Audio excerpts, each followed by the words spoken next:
Sucrée ou salée, la crêpe en ce week-end de la Chandeleur est très tendance. Des centaines de crêperies ouvrent en France chaque année et rivalisent de trouvailles pour nous faire saliver et nous démontrer qu'il y a 1001 façons de cuisiner la pâte. La crêpe qui intéresse même aujourd'hui les chefs étoilés.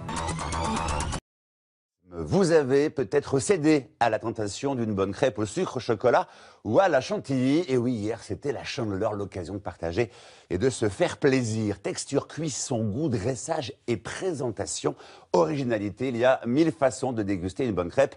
Des centaines de crêperies ouvrent chaque année en France. Certains innovent et revisitent les classiques. Lundi dernier, à Quimper, des chefs se sont lancés un défi autour de la crêpe bretonne. Un délice, reportage Véronique Cassier-Jacques. Pour faire de bonnes crêpes, tout commence par la pâte. Et certains sont prêts à retourner à l'école pour apprendre. Ah bah c'est juste là. Ouais. Ce matin, au pays de la crêpe, à Mur de Bretagne, Ghislaine et Bernard vont assister à un cours de cuisine, et pas avec n'importe qui. Bonjour. Bonjour. Bonjour. Bienvenue, ça va bien?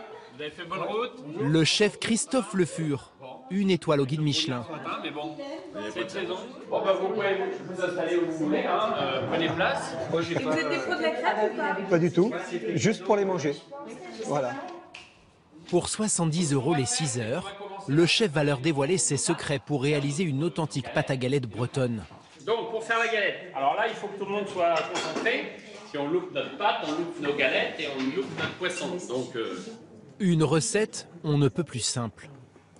farine de blé noir, de la fleur de sel et de l'eau. C'est tout. Et on va rajouter Une pâte travaillée à la main qu'il faut laisser reposer toute la nuit pour un goût plus prononcé du sarrasin. Ah oui, elle est belle, hein? Ah oui. Elle est très agréable. Ouais. Maintenant, pâte à crêpes. Pour les crêpes sucrées, la recette change. Et pour éviter les grumeaux, le chef va vous donner son secret. Il faut respecter un ordre. Alors, on va commencer à casser les œufs. D'abord les œufs, ensuite le sucre. Et maintenant, un peu de lait. À la fin seulement, on ajoute la farine de froment. Tu faisais comme ça aussi? Pas dans cet ordre-là, non. Mais le résultat montre que c'est intéressant parce qu'on ne trouve pas de grumeaux. Pour la cuisson, ici, pas de poêle. Comme tous les crêpiers professionnels, le chef fait cuire ses crêpes sur une bilique, la galettière traditionnelle bretonne. Résultat, des crêpes fines et croustillantes. Encore faut-il avoir le coup de main. Faut pas lui dire trop bien tout de suite. Ah bah non mais elle colle. Non, non. Moi chez moi ça colle pas comme ça. Hein. Ouais, Marie, c'est pas si facile alors. Hein. Ben non, pas ici. Non. C'est artistique, hein, on voit que c'est fait main par contre. Hein. On voit que c'est de l'artisanat. Et ses camarades ne font pas mieux. Un vrai massacre de crêpes. On ne s'improvise pas crêpier. Un savoir-faire qui ne date pas d'hier. La crêpe, ou plutôt la galette, fait son apparition en Bretagne au XIIIe siècle avec l'importation de la farine de sarrasin venue d'Asie. Dans les années 50, des crêperies voient le jour.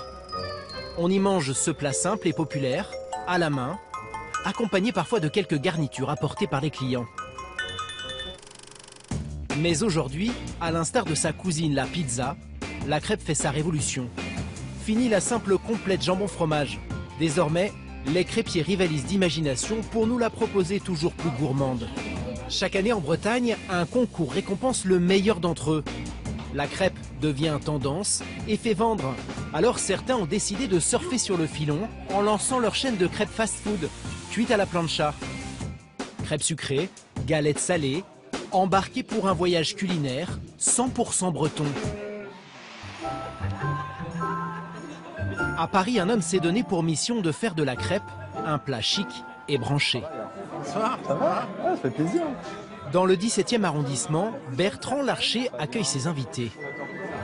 Bonsoir madame. Entre Saint-Malo, Paris et Tokyo, ce soir le PDG inaugure sa 15e crêperie. Ils sont installés devant le comptoir. C'est la fête, c'est toujours beaucoup d'émotions, ça fait toujours plaisir de voir autant de monde. Voilà la première grande soirée, quoi. La spécialité de ce breton, les crêpes et les galettes. Mais ici, elles sont loin d'être classiques. Monsieur, on se laisse tenter par un amuse-galette. Allez, on se laisse tenter par un amuse-galette. Celui-ci, c'est le beurre à l'algue. C'est tellement bon. Des amuse-galettes au beurre d'algues, mais aussi au Cantal affiné 24 mois, et chorizo pata negra. Ou encore aux pommes de terre de Saint-Malo, harengs fumés et œufs de haddock. C'est rôle saumon. Fines herbes, saumon et crème. Des galettes gastronomiques au sarrasin, présentées comme des maquis japonais. On a une réduction de vinaigre aux épices, maison, et puis on a une crème de tofu au sésame. C'est-à-dire que là, vous avez la petite signature bretonne et ici japonaise. C'est associer des cultures, voilà, et puis c'est toujours de d'étonner. Des galettes originales vendues 30% plus cher qu'ailleurs, 15 € en moyenne à la carte. Mais ses futurs clients semblent déjà conquis. Alors, comment vous trouvez ça? Délicieux. C'est un peu plus raffiné. Ah oui, c'est quand même très raffiné. Jambon, œuf. C'est le luxe de la galette. C'est la galette 4 étoiles. Ça va direct là, hein, mais c'est pas grave. L'ancien plat populaire devient aujourd'hui tendance. Ce produit, il a été trop longtemps ringardisé. Aujourd'hui, il faut qu'il puisse vraiment, on va dire, tout en étant, je dirais, on va rester modeste, humble, c'est important, mais il faut le magnifier. J'ai un chocolat Valrhona avec du caramel beurre salé, si vous souhaitez. Son concept de crêpe chic cartonne. Aujourd'hui, Bertrand Larcher réalise un chiffre d'affaires de 15 millions d'euros par an. La crêpe tendance a même convaincu les puristes, ceux pour qui la meilleure galette du monde ne peut être que bretonne. En Bretagne, la crêpe fait partie du patrimoine. Et elle a même son concours. Chaque année, on y élit le meilleur crêpier. Et l'un d'eux se trouve dans cette crêperie à Audierne. Exceptionnel. C'est vrai? C'est super bon. Ah oui. Et même la classique, elle est meilleure ici qu'ailleurs. Pourquoi elle est meilleure qu'ailleurs? C'est le cuisinier qui fait la différence. Andouille, fromage champignon, jambon fromage. Depuis 3 générations, Alban Collin perpétue la tradition familiale. Ça vient de ma grand-mère, en fait, qui l'a transmise à ma mère et qui me l'a transmise, en fait. Une pâte traditionnelle et une cuisine moderne, quasi gastronomique, qui lui a valu plusieurs prix. Mais le titre de meilleur crêpier, Alban le doit à une crêpe très spéciale. C'est des pommes au gingembre avec des poireaux et des carottes. Une crêpe sucrée salée, au filet mignon cuit à basse température, qui a remporté une médaille d'or. Alban a travaillé 1 mois pour trouver la bonne recette. Une Norrois, une Mame, une Goyenne. Ok. Marie, pour une Norrois, là. Dans 2 jours, le crêpier va se représenter au concours avec sa femme Marie, qui angoisse déjà. Ah, c'est pas que j'ai peur de paniquer, je sais que je vais paniquer. C'est bien parti, Alban. Oui. Oui, c'est inquiétant toujours. Pour Alban, le concours s'annonce riche en rebondissements.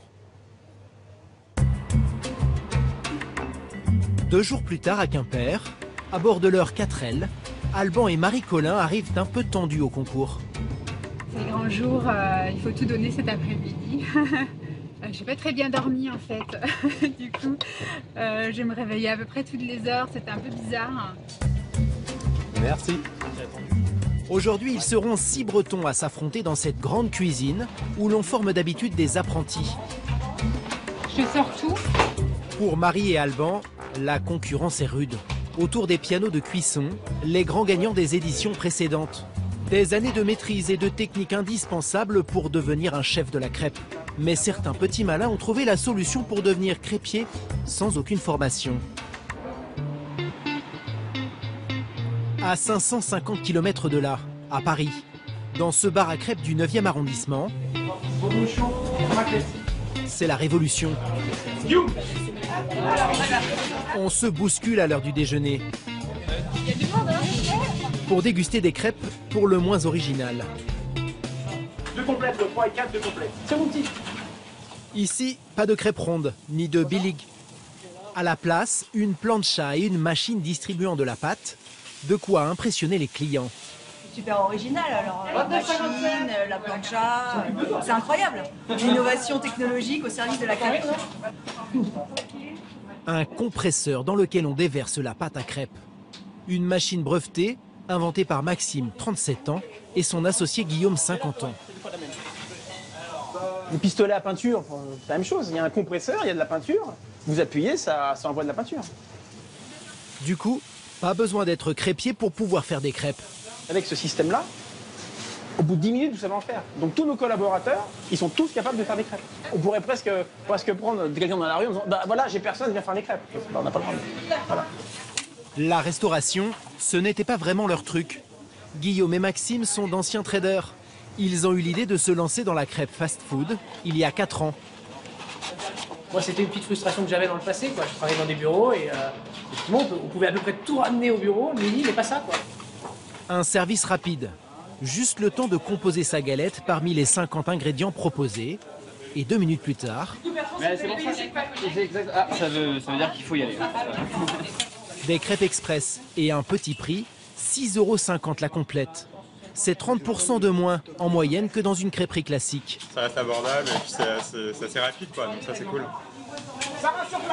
Face au succès, le duo projette d'ouvrir d'autres bars à crêpes comme celui-ci dans toute la France, très prochainement. Quitte à choquer les puristes pour qui la crêpe est un plat sacré. En Bretagne, à Quimper, nous retrouvons Alban et Marie. Le concours du meilleur crêpier va commencer dans quelques instants. Si vous voulez bien vous rapprocher, on va vous présenter le panier. Aujourd'hui, ils vont avoir 2 heures pour préparer leur galette à partir des ingrédients imposés. Donc cette année, on a décidé de travailler le homard et le filet mignon fumé, l'andouille de Guémené. Il n'y a pas obligation d'utiliser tous les produits, hein. Vous faites ce que vous voulez. Alban et Marie ne perdent pas de temps. C'est bon, j'ai trouvé. Alban, il y a de l'andouille de Guéméné.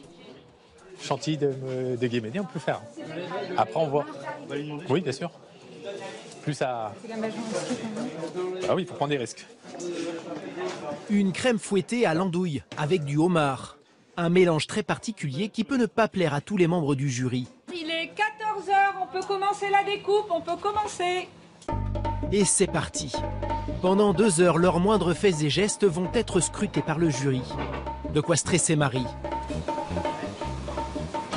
La Bretonne perd ses moyens et se blesse en coupant des poireaux. C'est beaucoup, Marie, ou pas? Quelqu'un peut venir m'aider parce que ça saigne trop. Il me faudrait au moins quelque chose, un quelque chose. Avec une seule main opérationnelle, l'équipe est ralentie par rapport aux autres concurrents. De son côté, Alban galère avec sa crème fouettée à l'andouille, qui a un drôle de goût. Acide. Un peu de sucre. Le Breton tente de rattraper le coup en la sucrant. Il vous reste 5 minutes. Le crêpier est le premier à passer. Ouais, j'y vais. Subtil, Alban. Ouais. Avec sa galette au homard et fondue de poireaux, le Breton réussira-t-il à convaincre le jury?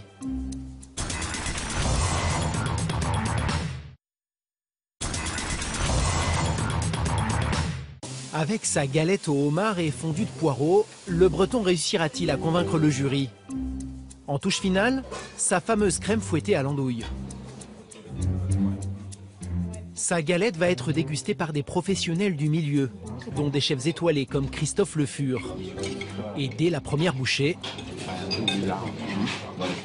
la crème fouettée laisse le chef perplexe. Il y a quelque chose qui m'a gêné dans le goût. Après, texture, la galette en elle-même est bonne, mais le homard avec l'espèce d'escuma, donc cette émulsion là, gazée, là, je crois qu'il a voulu jouer sur l'originalité en mettant quelque chose de sucré. C'est mal parti pour Alban. Les autres concurrents réussiront-ils à faire mieux avec leur galette? 2 heures plus tard, place au verdict pour nos crêpiers bretons. Messieurs, dames, je vais vous demander un peu de silence, s'il vous plaît. Le gagnant de cette 10e édition est Catherine Bezit. C'est leur concurrente de Plougasnou qui rafle le titre. Pas de podium en revanche pour Alban, qui termine 4e. Même si on n'était pas satisfait de ce qu'on a fait, on est déçus. Non, mais on est comme ça. Fini pour moi. Fini les concours pour Marie. Alban, lui, prendra peut-être sa revanche l'année prochaine, en espérant cette fois monter à nouveau sur la plus haute marche du podium.